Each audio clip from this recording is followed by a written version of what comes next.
에스겔이 기록한 에스겔서를 처음 읽었던 사람들은 바벨론의 포로로 끌려가 있는 사람들이었습니다. 이들에게는 성전이 없었습니다. 왜냐하면 이들이 우상 숭배를 했습니다. 온갖 죄를 다 저질렀습니다. 그래서 예레미야 선지자가 그 죄에 대한 심판으로 바벨론의 포로로 끌려갈 것을 선포했습니다. 하지만 이스라엘 백성들은 우리에게는 예루살렘 성전이 있기 때문에 우리는 안전하다고 생각했습니다. 그런데 어떻게 되었습니까? 바벨론이 쳐들어와서 그들이 그토록 믿었던 예루살렘 성과 성전을 다 무너뜨려 버렸고 이스라엘 백성은 바벨론으로 다 끌고 가 버렸습니다. 이렇게 성전이 우상화되었을 때 하나님께서는 그 우상화되어 버린 성전을 없애버리신 것입니다. 바벨론이 쳐들어오기 직전 이스라엘 백성은 어떠했습니까? 이사야 1장 11절에서 13절을 보면 그들이 어떠했는지 알 수 있습니다. 11절 여호와께서 말씀하시되 너희의 무수한 재물이 내게 무엇이 유익하뇨? 나는 순양의 번제와 살찐 짐승의 기름에 배불렀고 나는 수송아지나 어린 양이나 순염소의 피를 기뻐하지 아니하노라. 12절 너희가 내 앞에 보이러 오니 이것을 누가 너희에게 요구하였느냐? 내 마당만 밟을 뿐이라. 13절 헛된 재물을 다시 가져오지 말라. 분향은 내가 가증히 여기는 바요. 월삭과 안식일과 대회로 모이는 것도 그러하니 성회와 아울러 악을 행하는 것을 내가 견디지 못하겠노라. 어마어마한 예배를 하나님께 드렸습니다. 그런데 그 무수한 재물, 그 예배, 그 찬양을 받지 않으시겠다고 하시는 것입니다. 죄악을 행하면서 내게 예배 드리는 거 내가 견디지 못하겠다라고 하신 것이죠.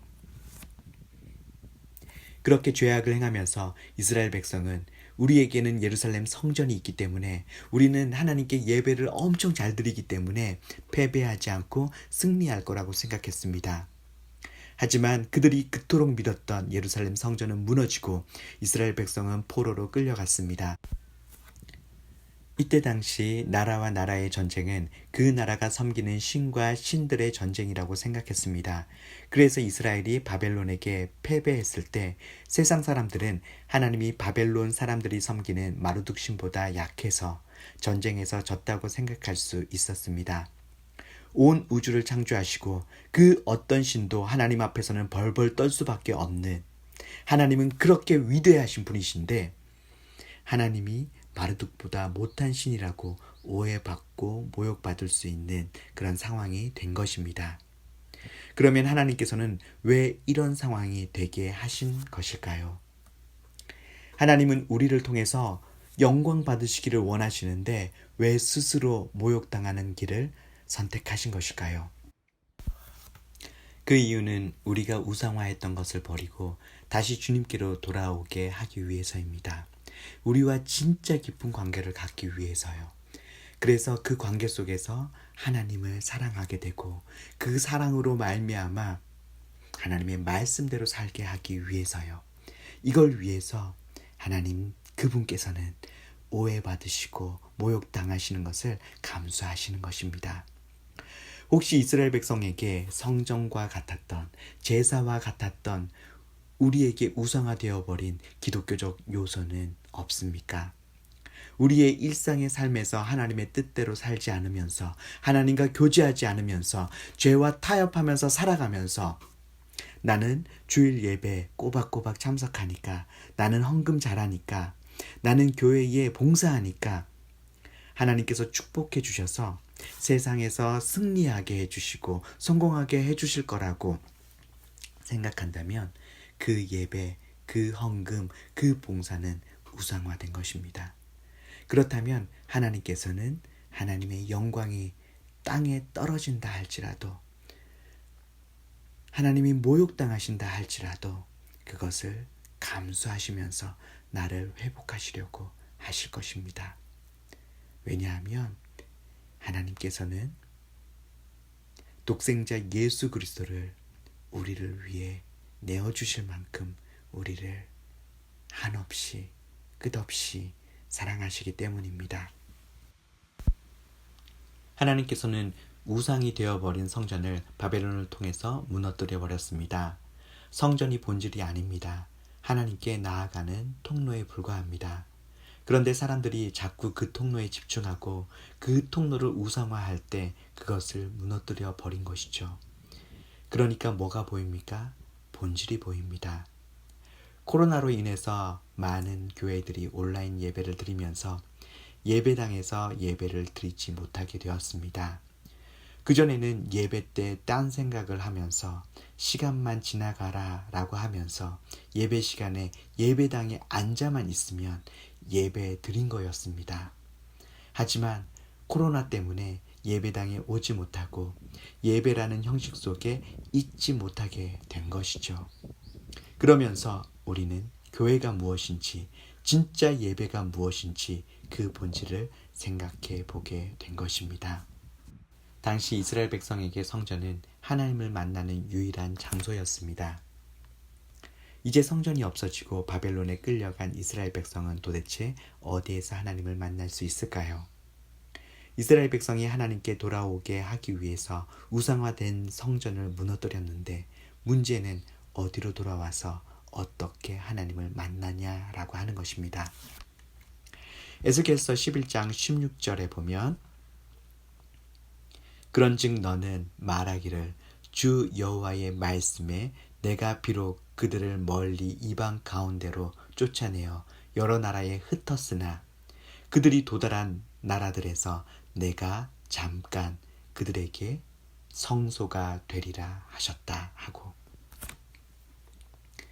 그들이 잡혀가 있는 곳이 성소입니다. 이제 예루살렘 성전이 하나님을 만나는 성소가 아니라는 것입니다. 하나님이 임재하시는 진짜 성소, 하나님을 만나는 진짜 성소는 그들 가운데 있는 것이죠. 그러니까 11장 16절에서 내가 잠깐 그들에게 성소가 되리라 라고 하셨는데 잠깐은 언제까지일까요?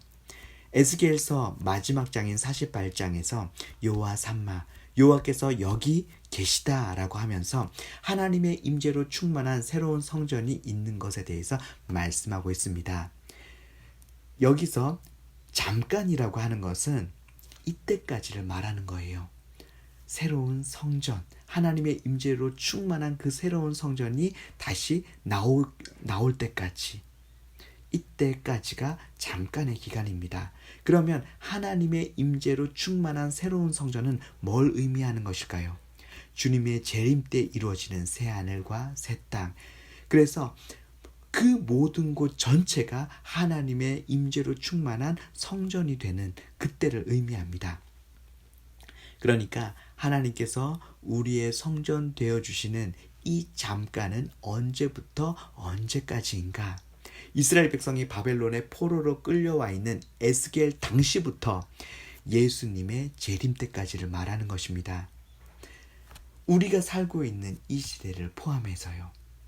하나님의 백성이 있는 그곳에 하나님께서 성소가 되어서 함께 있어 주시고 동행해 주신다고 하는 것입니다. 그래서 하나님의 백성이 어디에 있든 그곳이 왕궁이든 변방 시골이든 바벨론이든 페르시아든 전혀 상관이 없습니다.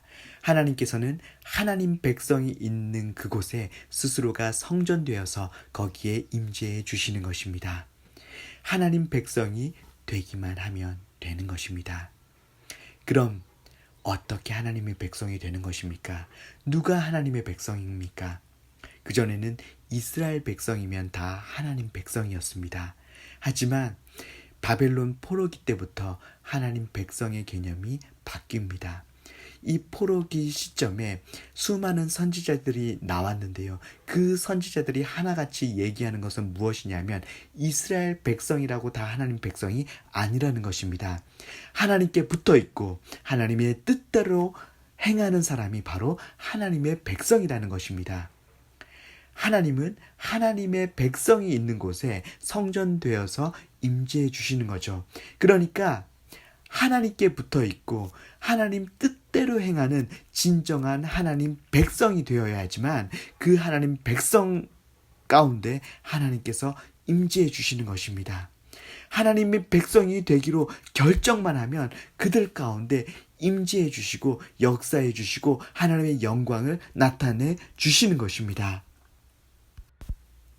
다니엘서가 이 포로기에 쓰여졌거든요. 그래서 다니엘서를 보면 하나님께 붙어 있고 하나님의 뜻대로 행하는 하나님 백성 되기로 결정한 사람들 가운데 어떻게 하나님께서 임재해 주시고 어떻게 하나님께서 하나님의 영광을 그들을 통해서 드러내셨는지 볼 수가 있습니다. 자, 다니엘이 왕의 음식을 거부하고 하나님의 백성으로 살기로 결정했을 때 하나님께서 함께해 주시고 은혜 베풀어 주시고 바벨론의 총리가 되게 하셨습니다. 사드락 메삭 아벳느고가 신상의 절하기를 거부하고 하나님 백성으로 살기로 결정했을 때 풀무불에 들어갔지만 그 풀무불 안에서도 하나님께서는 그들과 함께 하셨고 보호해 주셨고 그 함께 하심이 바벨론 왕과 신하들에게 보여줌으로 하나님이 드러나시고 영광 받으시는 역사가 일어난 것입니다. 우상의 나라 안에서 하나님의 백성의 삶을 살기로 결정한 다니엘 가운데 하나님께서 성전되어 주셨던 것입니다. 하나님께서 영광을 나타내셨습니다. 다니엘의 하나님은 지금도 살아계십니다. 그렇다면 하나님의 다니엘은 어디 있습니까? 우리 하나님께 붙어 있기로 결정합시다. 하나님의 뜻대로 살기로 결정합시다. 그러면 지금 우리가 있는 이곳에 하나님께서 성전되어 충만하게 임재하실 것입니다. 하나님의 임재를 느끼게 될 것이고 하나님의 영광을 보게 될 것입니다.